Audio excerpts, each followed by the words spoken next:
La crisis de los misiles coincidió con el éxodo de miles de cubanos que huían del régimen de Fidel Castro. En ese momento ya había 150.000 cubanos en la ciudad.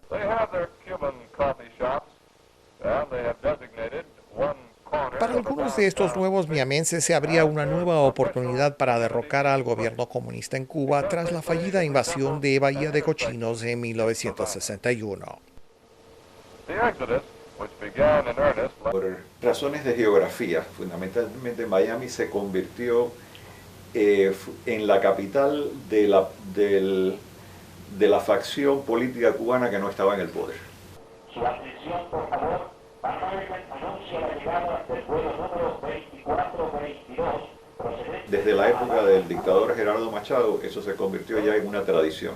Entonces había incluso cambios en el aeropuerto de Miami. Cuando había cambios políticos se encontraban las dos facciones, o sea, los que regresaban a Cuba como triunfadores y los que tenían que salir derrotados en ese momento. Y por ello no es que hubiera un éxodo anterior antes del triunfo de la revolución. Había una población cubana de exilados acá del gobierno de Batista. Mi nombre es Julio de Castro, tengo 67 años, llegué a los Estados Unidos en enero de 1962. Mi nombre es Obdulio Salón, tengo 71 años, llegué en el año 60, junio del 60. Mi nombre es Manuel Malgor, llegué a este país en 1962, un mes antes de la crisis de octubre. Estos veteranos del ejército de Estados Unidos se alistaron en las Fuerzas Armadas tras el discurso de Kennedy. Durante la crisis de los misiles, 2.500 voluntarios cubanos fueron incorporados a un proyecto de invadir a Cuba con 300.000 hombres que ya se venía gestando desde antes. En ese centro de reclutamiento, la Agencia Central de Inteligencia CIA ayudó a seleccionar el personal que participó en la Operación Mangosta o Mongoose. Conocí a un caballero de la CIA, muy amable, y entonces me dijo que estaban queriendo una entrevista conmigo debido a que mi nombre era un poco chocante. Entonces me entrevistaron y yo le dije que yo no tenía relación ninguna con el señor Fidel Castro. Y entonces me dijo, mire, si usted jura en la Biblia, porque yo era católico, estaba registrado como Roman Catholic, si usted jura en la Biblia, yo lo dejo ir. Yo dije, tráigame la Biblia. Y entonces así fue, trajeron la Biblia y yo juré ante la Biblia de que yo era Castro, pero que no era de los Castros malos, era de los Castros buenos. Lo que había una ansiedad porque pasara. Una ansiedad porque pasara. ¿Pasara qué? Que nos tirara para allá por Cuba, a liberar a Cuba del comunismo. Fue una impresión muy grande para mí, porque primera vez en mi vida que yo estaba en un país frío. Yo acababa de llegar de Cuba en enero, esto fue en octubre, y fue primera vez en mi vida que vi nieve, y entonces empezó a nevar. Yo dije, wow, y salí para afuera así, y había un cristal en la barraca mía, nosotros durmiendo, y yo vi la nieve cayendo, y dije, wow, qué lindo todo esto. Y entonces a los 2 o 3 días, pues entonces el capitán dice, me llamó a su oficina, yo fui a su oficina, me sentó y me dijo, ¿cuál es su preocupación, soldado?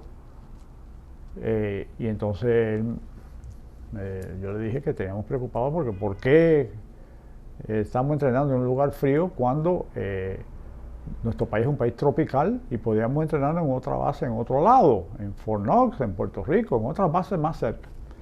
Y entonces él me dijo, mire, soldado, le voy a explicar. La razón que ustedes están aquí es por razones tácticas. Ustedes están aquí debido a que en una guerra atómica, la Florida, van a ser uno de los estados más afectados. No, se suponía que no iban a llegar ahí. Los misiles ofensivos no tenían alcance para llegar a Kentucky. A la Florida sí, pero no a Kentucky. Ese coche me ha atropellado, para quitarse yo. La historia de Julio de Castro es más compleja de lo que aparenta ser. Se fue de Cuba en 1962, pero su hermana María vivió la crisis de los misiles en La Habana. Yo observaba alrededor, en la tele, las noticias aumentaban la tensión. La crisis de los cohetes. Julio y María se criaron en Cuba junto a su hermano José Ignacio. 1962 marcó el inicio de una separación familiar de más de 4 décadas.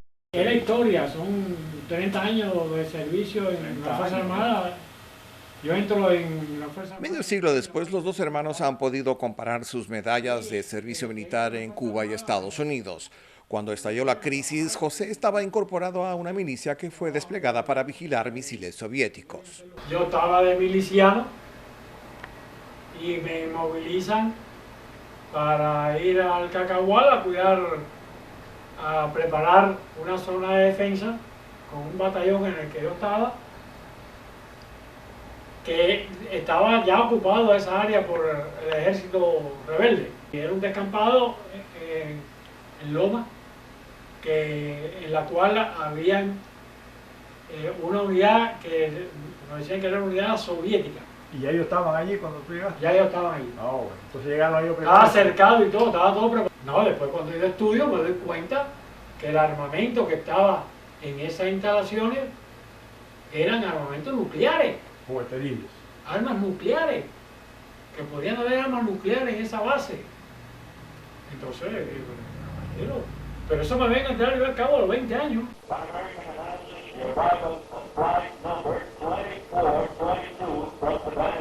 Salí de Cuba, pero mi mamá y yo lo hicimos de una manera que mi papá no se enterara. Mi papá se enteró cuando yo llegué aquí. Yo estaba con mis tíos y él mismo me dijo, mira hijo, no conviene de que tu familia en Cuba sepa que tú estás en las Fuerzas Armadas, porque eso lo puede perjudicar a ellos allá. No a mí aquí, a ellos allá. Entonces yo digo, bueno, ¿y cómo yo me escribo con ellos? Dice, no problem. Tú me escribes a mí, yo le escribía de la base de Fort Knox a Miami, yo cojo las cartas, las meto en otro sobre y se las mando allá a tu mamá.